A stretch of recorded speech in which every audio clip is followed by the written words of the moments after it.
Hello दोस्तों, welcome back to our YouTube channel. तो दोस्तों, आज मैं इस वीडियो में बात करने जा रहा हूँ यूपी आरवी यूएनएल जेई के पेपर के बारे में। ठीक है, ये 2019 का पेपर है, तो इसी का मैं सॉल्यूशन कराऊंगा इस वीडियो में, जिसमें नॉन टेक का सॉल्यूशन कराऊंगा आज मैं। तो इसमें क्या क्या कराऊंगा, रीजनिंग, हिंदी और जी के तीनों जो आते हैं उन सब का सॉल्यूशन कराऊंगा इस वीडियो में। ये पहला पार्ट है जिसमें मैं रीजनिंग कराऊंगा, अगले पार्ट में हिंदी और जी के दोनों करा दूंगा। ठीक है, तो देखो, जितना ज़रूरी टेक्निकल का जो सिलेबस होता है कवर करना, उतना ही ज़रूरी ये होता है।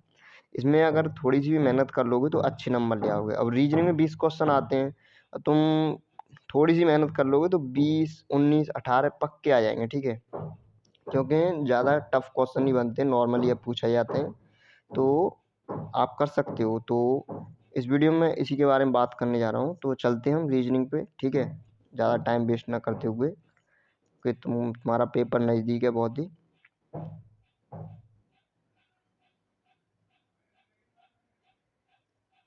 रीजनिंग अच्छी करनी है तो उसके लिए प्रैक्टिस कर लो, बस और कुछ नहीं है।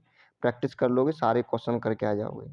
तो देखो, ये पेपर है और इसमें पहला क्वेश्चन दिया है, चूहे, स्तनधारी और कौवे, इनके बीच जो डायग्राम के थ्रू एक रिलेशन है, उसको तुम्हें सही ऑप्शन चूज करना है, कौन सा सही ऑप्शन है। ठीक है, उस वेन आरेख का चयन करें जो वर्गों के दिए गए सेट के बीच संबंध का सबसे अच्छा वर्णन करता है। ठीक है, चूहे, स्तनधारी, कौवे। ठीक है, चार ऑप्शन दिए, चार में से एक आपको चूज करना है, कौन सा राइट है, कौन सा ठीक है करेक्ट है।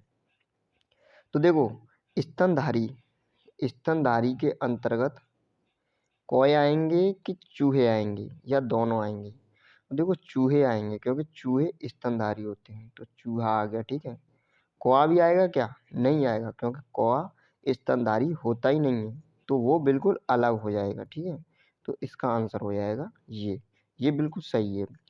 तो इसका आंसर देखो कौन सा है, पहला दूसरा तो दिया नहीं है ऑप्शन में, तीसरा भी नहीं है, तो इसका आंसर हो जाएगा डी। ठीक है, अगला क्वेश्चन की तरफ चलते हैं। तो इसमें क्या दिया है, select the Venn diagram that best represents the relationship between the given set of classes of human beings. ठीक है, इसमें दिया है फीमेल्स, मदर्स और ह्यूमन बींग्स, इन तीनों के बीच एक रिलेशन दिया है डायग्राम के थ्रू, उसे आपको चूज करना है। ठीक है, तो देखो, ह्यूमन बींग्स, ह्यूमन बींग्स के अंतर्गत क्या आ जाएगा, फीमेल्स आ जाएंगी, फीमेल्स, और फीमेल्स के अंतर्गत मदर्स, तो इसका आंसर ये सही होना चाहिए। ठीक है, तो पहला तो है नहीं, दूसरा, तीसरा, तीसरा आंसर सही है। ठीक है, तो अगले क्वेश्चन की तरफ चलते हैं। अगला क्वेश्चन क्या कह रहा है, देखो क्वेश्चन को पहले पढ़ना जरूरी है। निम्नलिखित प्रश्न में चार अक्षर समूह दिए, ठीक है, जिसमें से तीन किसी प्रकार से समान है, ओके, जबकि चौथा भिन्न है। ठीक है, इन तीनों में से तीनों के चार ऑप्शन दिए हैं, चार में से कोई तीन समान है, एक इन अलग है बिल्कुल इनसे। ठीक है, तो उसी को आपको चयन करना है। ठीक है, उस अक्षर समूह को पहचाने जो अन्य से भिन्न है, डिफरेंस है। ठीक है, डिफरेंट। तो देखो, पहले क्या होना चाहिए कि आपको इनकी वो आनी चाहिए नंबरिंग, जैसे के कितने नंबर पे आता है, एम कितने नंबर पे आता है। तो ठीक है, ये तो खैर इजी क्वेश्चन है, K L M N O P Q. ठीक है, देखो, के एल, एक एल बीच में आ रहा है। ठीक है, के बीच में क्या आ रहा है, के बीच में के एल एल आ रहा है। ठीक है, एम एन एन आ रहा है, एम एन ओ पी, एक पी आ रहा है, मतलब एक एक का बीच में डिफरेंस आ रहा है। के बाद एल नहीं है, एम है डायरेक्ट, एम के बाद एन नहीं है, ओ है डायरेक्ट, ओ के बाद पी नहीं है, क्यू है। ऐसे ही O, K L M N O P, P नहीं है, क्यू है, आर नहीं है, एस है, टी नहीं है, यू है। ठीक है, मतलब एक छूट रहा है। ऐसे ही इसमें बी, सी, डी, ई, एफ, जी, एच, एक एक छूट रहा है। लेकिन फोर्थ ऑप्शन में क्या हो रहा है, ए बी सी, मतलब यहाँ तो सही है, बी छूट रहा है, सी डी ई, एक डी छूट रहा है, ई एफ यहाँ पे नहीं छूट रहा है, तो ये अलग हो जाएगा। ठीक है, पर वैसे देखोगे तो क्या हो रहा है कि के एल एम, ठीक है, ये अगर नंबरिंग से देखोगे तो ये 2 पे आता है, ये 4 पे आता है, ये 6 पे आता है, ये 8 पे आता है, 2 4 6 8, समझ में आ रहा है। तो इस तरह से हो जाएगा, इसमें क्या आ जाएगा 1 3 5 6, तो 1 3 5 6, 1357 होना चाहिए, लेकिन 6 हो रहा है। इस तरह से भी कर सकते हो, तो जैसा अच्छा लगे उस तरह से, ठीक है। अब देखो अगला क्वेश्चन है क्वेश्चन नंबर 4। निम्नलिखित प्रश्न में 4 शब्द दिए गए हैं जिनमें से 3 किसी प्रकार से समान है जबकि चौथा अलग है। शब्द को पहचाने जो अन्य से भिन्न है, ठीक है। तो देखो 4 ऑप्शन दिए हैं, वही डिफरेंट शब्द चुनना है, ठीक है। इसमें क्या है, रासायनिक विज्ञान, प्राणी विज्ञान, वनस्पति विज्ञान। ये क्या है, एक सब्जेक्ट के नाम है एक तरह से। रासायनिक विज्ञान क्या है, पढ़ते हैं इसे हम। भाषा ये अलग है, ये भाषा है, और ये क्या है, ये एक तरह से सब्जेक्ट है एक तरह से। क्या है, जैसे विज्ञान का एक पार्ट ही है, ठीक है। रासायनिक विज्ञान, प्राणी विज्ञान, वनस्पति विज्ञान, ये बायोलॉजी का एक पार्ट है। तो ये जंतु विज्ञान है, तो ये सब पार्ट है, और ये क्या है, ये एक भाषा है, लैंग्वेज है। तो ये क्या है, बिल्कुल अलग हो जाएगी, ठीक है। तो देखो बहुत इजी आते हैं, आप अच्छी तरह प्रैक्टिस कर लो, पूरे क्वेश्चन करके आओगे। ये क्वेश्चन देखो, ये क्या कह रहा है, यदि ए को माइनस बी को डिवाइड, बी की जगह डिवाइड, ओके, और सी की जगह मल्टीप्लाई प्रतिस्थापित किया जाए, और डी की जगह क्या है, डी की जगह प्लस। देखो ए की जगह क्या था माइनस, बी की जगह क्या था डिवाइड, और सी की जगह क्या था मल्टीप्लाई, और डी की जगह प्लस, ठीक है। तब क्या कह रहा है, तो व्यंजक के लिए मान क्या होगा, तो इसे सॉल्व करना है। देखो बोर्ड मास रूल आपने पढ़ा होगा, बोर्ड मास, ठीक है। तो उसमें क्या होता है, पहले डिवीजन होता है 25/15 इंटू 30। तो 15 से 30 काट देंगे, ठीक है। चलो इसे करके दिखाऊं, यहीं ध्यान से देखो 35 ऐसे कैसे लिखा रहना है, ठीक है, माइनस, ठीक है, ऐसे ही कैसे 25 डिवाइड बाई 15 मतलब 25/15, ओके, मल्टीप्लाई 30 और प्लस 5 ऐसे कैसे, ठीक है। बस क्या किया हमने, बी की जगह 25/15 लिख दिया है। तो क्या करो, 15 से 30 को काट दो, कितनी बार, 2 बार, ठीक है। 2 बार कटेगा तो कितना आ जाएगा, ये आ जाएगा तुम्हारा 35 इंटू 2 प्लस 5, ठीक है। बोर्ड मास रूल क्या कहता है, पहले डिवाइड फिर मल्टीप्लाई, तो मल्टीप्लाई कर दो, यहाँ कितने का मल्टीप्लाई होएगा, 2 का, कितने में 25 में, 25 दूनी 50। अब कितना आ गया हमारा 35 माइनस 50 और प्लस 5, ठीक है। तो इसे सॉल्व कर लो, अब क्या है, इसमें कितना हो गया, ये 35 50 -10, -10 आंसर आ रहा होगा, ये देखो -10 आंसर आ रहा है। सही में आया कि नहीं आया, इस नॉर्मल है, बस तुम्हें क्या करना है, जैसे जैसे वो कह रहा है उसी की तरह चलना है, बस और कुछ नहीं है। उसने कहा ए की जगह माइनस तो माइनस, बी की जगह डिवाइड तो डिवाइड, सी की जगह मल्टीप्लाई तो मल्टीप्लाई। बोर्ड मास रूल आपको पता ही होगा, पहले डिवीजन फिर मल्टीप्लाई फिर उसी तरह से, ठीक है। बोर्ड मास में पूरा ब्रैकेट होता है सबसे पहले, तो क्वेश्चन दिया है उसी के हिसाब से कर लेना, ठीक है। अगले क्वेश्चन पे चलते हैं। तो देखो ये आकृति से सवाल है, आकृति से इसमें कई सवाल पूछे हैं। तो आकृति की अगर आप चाहो तो मैं 100-150 क्वेश्चन की एक वीडियो बना के ले आऊँगा, इम्पोर्टेंट क्वेश्चन की, सारे आकृति के जितने भी रिलेटेड हैं उस सब आकृति के क्वेश्चन एक वीडियो में ला के आज ही अपलोड कर दूंगा। तो यदि आप चाहो तो कमेंट सेक्शन में कमेंट करके बताना, ओके। इसमें क्या है कि निम्नलिखित प्रश्न में 4 आकृतियां दी गई हैं जिनमें से 3 किसी प्रकार समान है, ठीक है, और चौथी क्या है, अलग है, उसी को चूज करना है। तो देखो ध्यान से देखो, चलो छोटा कर लेते हैं इसे, चारों आकृतियां देखो। इसमें क्या है, पहली आकृति क्या कह रही है, पहली आकृति देखो, पहली आकृति में क्या दिया है कि जो अंदर वाला जो पार्ट है उसमें कितनी साइड है, 4 साइड है, ठीक है। देखो 1 2 3 4, और जो ऊपर उसके जो आउटर में है उस पे उसकी कितनी साइड है, उसकी 5 है। देखो मतलब ये पंचभुज है, ऊपर वाला बाहर वाला, और अंदर वाला चतुर्भुज है, मतलब एक साइड कम हो रही है, बाहर वाले में एक ज़्यादा, अंदर वाले में एक कम, मतलब बाहर वाले में 5 साइड, भीतर वाले में 4 साइड, एक कम, और उसके अंदर वो गोला, ठीक है, गोला मतलब वृत्त, सर्कल, ठीक है। ऐसे ही दूसरे ऑप्शन में भी देखो 6 साइड दी हैं, और 6 साइड के अंदर अंदर वाले के कितने दिए, 5, मतलब एक घटी है, फिर सर्कल है, तो ये भी उसी टाइप का है, पहले वाले टाइप का। तीसरे वाले में देखते हैं, तीसरे वाले में क्या दिया है, ट्रायंगल दिया है, और ट्रायंगल के अंदर ट्रायंगल दिया है, तो ये मतलब अलग है। अच्छा, चौथा और ऑप्शन देखो, चौथे में क्या दिया है, वो पहले दिया है, पहले वर्ग दिया है, स्क्वायर, फिर ट्रायंगल दिया है, फिर सर्कल दिया है, तो ये भी सही है। पहले वाले में कितनी साइड है, 4, और जो उसके बाद में जो अंदर है उसमें कितनी साइड है, 3, तो मतलब एक घटी है साइड। लेकिन जो तीसरा ऑप्शन है उसमें क्या है, उसमें 3 पहले में भी है, 3 जो उसके अंदर है उसमें भी है, तो ये ऑप्शन बिल्कुल डिफरेंट हो जाएगा, यही सही आंसर है। तो आगे चलते हैं अगले क्वेश्चन की तरफ। दी गई आकृति में कुल कितने त्रिभुज मौजूद हैं। देखो, ट्रायंगल गिनने की कुछ ट्रिकें होती हैं, लेकिन इसमें कोई ट्रिक लगती दिख नहीं रही, ये सिंपल सा है, ज़्यादा भी नहीं है, तो इसे गिनना चाहिए, तुरंत गिन जाएगा। तो देखो इसमें क्या है, देखो एक तो ये हो गया, ठीक है, दूसरा ये हो गया, तीसरा ये हो गया, चौथा ये, पांचवा ये, और छठवां देखो ये हो जाएगा, छठवां ये, इस तरह से ये पूरा ये ट्रायंगल।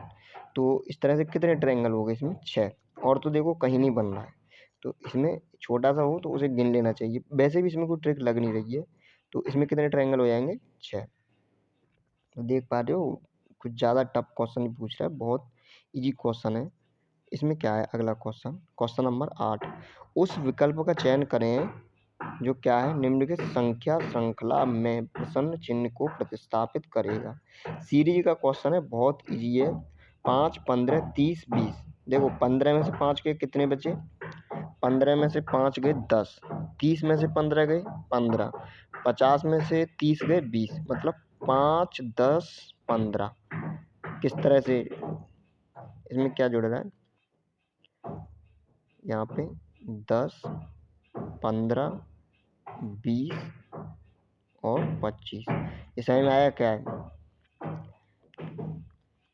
देखो इसमें जुड़ा है 10, ठीक है, इसमें 15, इसमें जुड़ा है 20, तो 10, 15, 20, तो इसमें क्या जुड़ेगा, 25, क्योंकि इनके बीच का जो डिफरेंस है वो कितना है, 5 का, 5 का, ओके। ऐसे अगले में 5 का, तो इस तरह से जुड़ते जाएंगे, ओके। तो 50 + 25, 75 आंसर होना चाहिए। देखो 75 आंसर दिया है, ठीक है। अगला क्वेश्चन है, ये देखो क्वेश्चन, ये थोड़ा सा टफ क्वेश्चन दे दिया है, एक ही क्वेश्चन है जो कि टफ है ये। इसमें क्या दिया है कि 15 अगस्त 2018 को सप्ताह का कौन सा वार था। काफ़ी अच्छा क्वेश्चन है, पर थोड़ा टफ है क्योंकि टाइम टेकिंग है, तो इसको मैं बताता हूँ। देखो इसके लिए क्या होता है कि पहले हम डेट निकालते हैं, डेट लिख लेते हैं, कितनी डेट दी है, जैसे 15 डेट दी है तो मैंने 15 लिख लिया, ओके। फिर लिखते हैं मंथ का कोड, जैसे अगस्त है, अगस्त का कोड होता है 2, ठीक है, तो अगस्त का कोड लिख लिया हमने 2। फिर उसके बाद दिया होता है जो हमारी ईयर्स दी होती है, उसके लास्ट के 2 डिजिट से 18, ठीक है, 18 लिख लिया मैंने। उसके बाद क्या होता है, उसके बाद आती है लीप ईयर्स कि 2018 में कितनी लीप ईयर्स हैं, 18 में, तो 18 में 4 लीप ईयर्स होंगी, 18/4 का डिवाइड कर देंगे तो 4 लीप ईयर्स निकलेंगी, ओके। उसके बाद सेंचुरी का कोड होता है, उसे लिखते हैं, सेंचुरी का कोड कितना होगा, 2000 है तो 2000 का 6 होता है सेंचुरी का कोड। फिर इस सब को हम जोड़ देते हैं, तो देखो जोड़ो इन सबको, कितना आएगा, 15 और 2 17, 17 और 10 27, 27 और 8, 27 और 8 35, 35 और 10 45, ठीक है, ये हो गया 45। तो 45 डेज आ रहे हैं, अब उसमें हम 7 का डिवाइड करेंगे तो ये जाएगा, 3 बचेगा शेष, ठीक है, 42, 3 शेष बचेगा। और ये 3 किसका कोड होता है, ये 3 होता है वेडनेसडे का, ओके। तो इस तरह से निकलेगा ये हमारा डेज, बुधवार। अगर इसे डिटेल में समझना है तो कमेंट सेक्शन में कमेंट करके बताना। पूरा कंसेप्ट है, काफ़ी अच्छा है, तो इसे पूरा बता दूंगा, ठीक है, या वीडियो के अंत में बता दूंगा। वैसे वीडियो बड़ी हो जाएगी, 15 मिनट की तो हो चुकी है, तो पूछना चाहो पूछ सकते हो, ठीक है। समझ में नहीं आया होगा मुझे पता है, अगर समझ में आया होगा तो ठीक है, नहीं आया होगा तो पूछ लेना, ठीक है, कमेंट सेक्शन में कमेंट करके बताना, मैं बता दूंगा। अच्छा, अगला क्वेश्चन है, राम और श्याम भाई हैं, ठीक है। तो देखो ऐसे क्वेश्चन कहीं भी दिखे तो इन्हें कैसे करना है, देखो समझो अच्छी तरह। राम और श्याम भाई हैं, ठीक है, तो ये क्या हो गया, राम हो गया, ये हो गया राम, और ये हो गया श्याम, ठीक है। इस तरह से बराबर में निकलना है, जो बराबर की एज के होते हैं, ठीक है, एज के नहीं मतलब जनरेशन के, ठीक है। पिता होगा तो ऊपर, और जो इनके बच्चे होंगे वो नीचे, ठीक है। तो राम और श्याम, और जो भाई बहन होंगे वो बराबर में। तो राम और श्याम क्या है, भाई, तो मैंने बराबर में लिख दिए। सचिन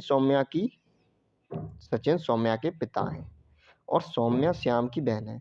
तो देखो ये श्याम है, श्याम की बहन है, यहाँ से तो कुछ रिलेशन निकल नहीं रहा है। सौम्या सचिन के पिता हैं, यहाँ पे आओ, ये क्या है, श्याम, तो श्याम की बहन है क्या, सौम्या, ये सौम्या क्या है, बहन है, तो बहन भी हमें बराबर में लिखनी है। तो सौम्या क्या होगी, श्याम की बहन, और इसे नेगेटिव से रिप्रेजेंट करते हैं जो फीमेल होते हैं, और जो वो होते हैं उन्हें पॉजिटिव। समझने के लिए, वैसे ये तो नॉर्मल क्वेश्चन है, जो बड़े बड़े आते हैं उनमें ऐसे करना पड़ता है, ये तो तुम एक दो बार अच्छी तरह पढ़ोगे तो सवाल कर दोगे, ठीक है। अब पूछ रहा है, राम सौम्या की माँ से कैसे संबंधित है। तो यहाँ बहुत समझने वाली एक बात ये है कि ये पूछ क्या रहा है, राम का संबंध पूछ रहा है, ना कि सौम्या की माँ का। आई है, ये पूछ रहा है राम का संबंध सौम्या की माँ से कैसे है, ठीक है।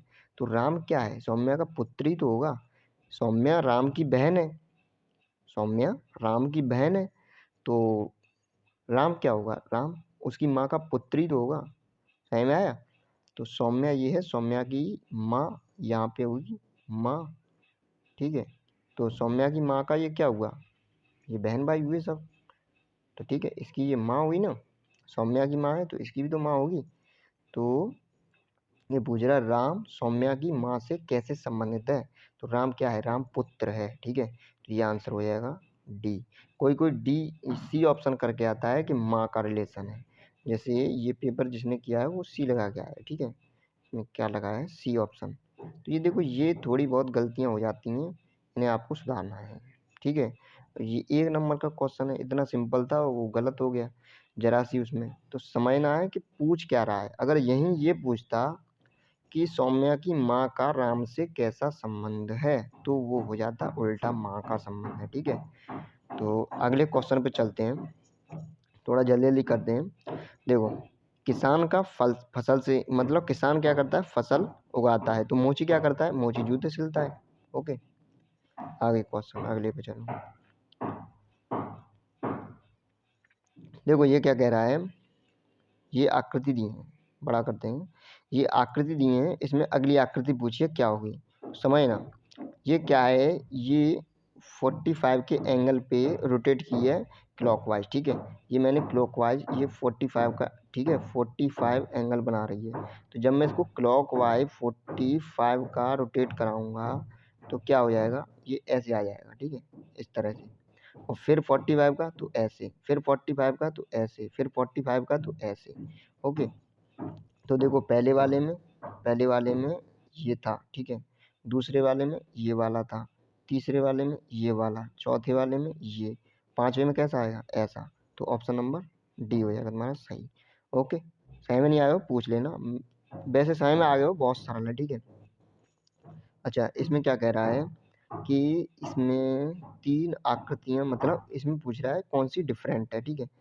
4 आकृति दी हैं, 4 में से 3 सेम है, 1 डिफरेंट है। देखो ये जो ये निशान है, ये ट्रायंगल बन रहा है एक, उसके बगल में है, ठीक है, उसके नज़दीक। देखो इसमें भी नज़दीक है, इसमें भी नज़दीक है, इसमें क्या है, इसमें एक का गैप है, तो ये बी ऑप्शन बिल्कुल अलग हो जाएगा, डिफरेंट तीनों से, ठीक है। आगे क्वेश्चन पे चलते हैं, अगले पे। बहुत ईजी क्वेश्चन है, ना ही टाइम टेकन है, देखते ही निकालने वाले हैं, बस प्रैक्टिस हो जाए, ठीक है। देखो इस क्वेश्चन को भी देखो, 11 13 31 ऑप्शन में दिया, 13 31 क्यों दिया है समझो, बस इसी बात को समझो।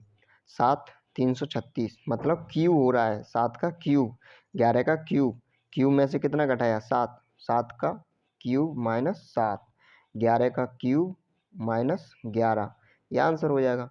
7 का क्यू कितना होता है 343 माइनस 7 336, और 11 का क्यू 13 31, ठीक है। 11 का क्यू 13 31, और 13 31 माइनस 11, 13 31 माइनस 11, ये आंसर हो जाएगा तुम्हारा 13 20, ठीक है। तो इसी तरह से सवाल है, बहुत इजी सवाल है। इसमें क्या पूछ रहा है, डिफरेंट पूछ रहा है, तो लंदन हो जाएगा, ठीक है। अफगानिस्तान, चीन, ब्राज़ील, लंदन, तो इसमें आंसर हो जाएगा डी लंदन, ठीक है। इसमें क्या कह रहा है, उसका सीरीज का सवाल है 6 9 15 24, अगला क्या आएगा, ठीक है।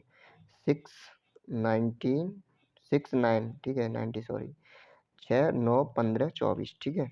इसमें अगला क्या आएगा, तो 6 और 3 9 मतलब 3 जुड़ रहे हैं, ठीक है। 9 6 15 6 जुड़ रहे हैं, 3 6 15 और 9, समझ रहे हो। 3 3 3, 3 दूनी 6, 3 तिरका 9, 3 चौक 12, कितने जुड़ने चाहिए 12, 24 प्लस 12 कितना हो जाएगा 2 2 6 मतलब 36, आंसर होना चाहिए 36 है, ओके। अगला क्वेश्चन चलते हैं। अगला क्वेश्चन क्या दिया है, हाँ ये क्वेश्चन ठीक है काफ़ी।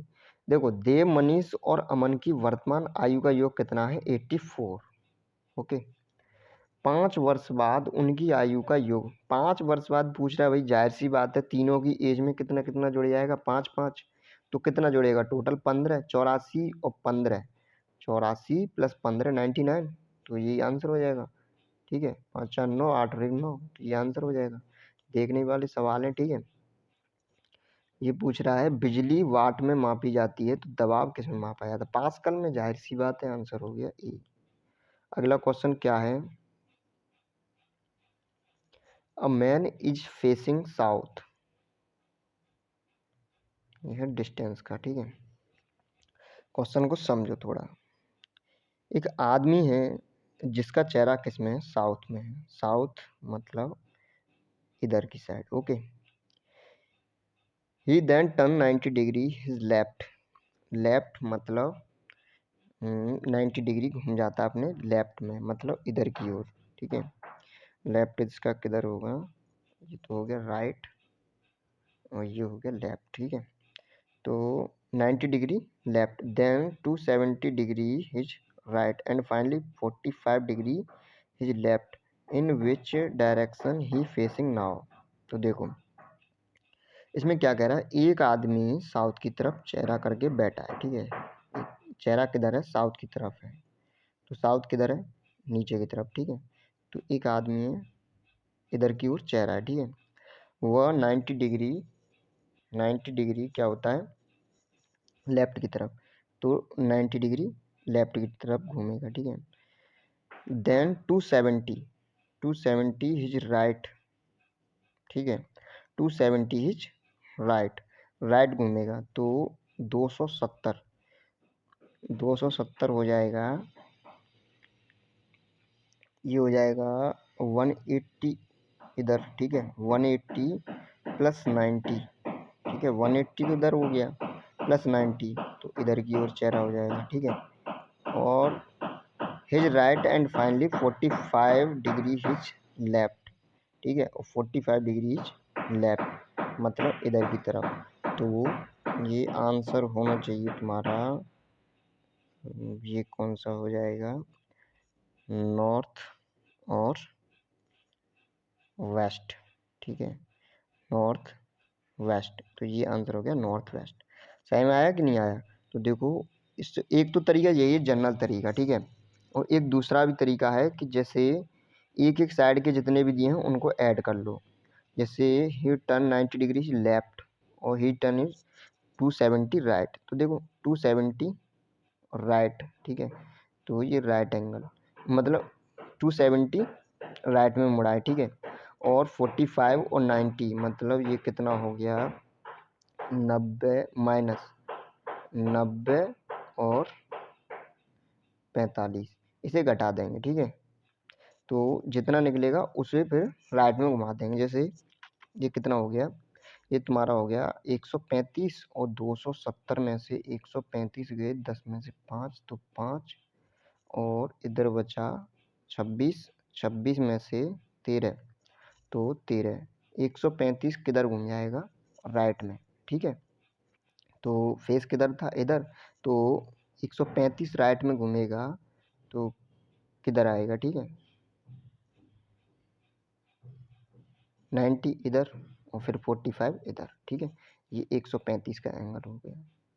तो ये दूसरा तरीका है, ये शॉर्ट है, तो इस तरह से भी कर सकते हैं। सही में आया कि नहीं आया, ठीक है। तो आगे चलते हैं अगले क्वेश्चन की तरफ, शायद लास्ट क्वेश्चन है। इसमें क्या कह रहा है कि जो 4 संख्याएं हैं उनमें से एक डिफरेंट है, उसे चूज करना है, कौन सी है। 63 है, देखो जो 53 है और 59 है और 47 है, ये क्या है, ये अभाज्य संख्या है। और 63 क्या है, अभाज्य नहीं है, 21 या 63 ये कट जाती है 63, ठीक है। तो यही 63 ये हो जाएगी अभाज्य संख्या। तो वीडियो कैसी लगी कमेंट सेक्शन में कमेंट करके जरूर बताना। और अगर कोई भी मतलब कोई दिक्कत हो कि किसी क्वेश्चन में या किसी कोई समझ में नहीं आ रहा हो तो कमेंट सेक्शन में कमेंट करके ज़रूर पूछें, ठीक है। तो thank you for watching video.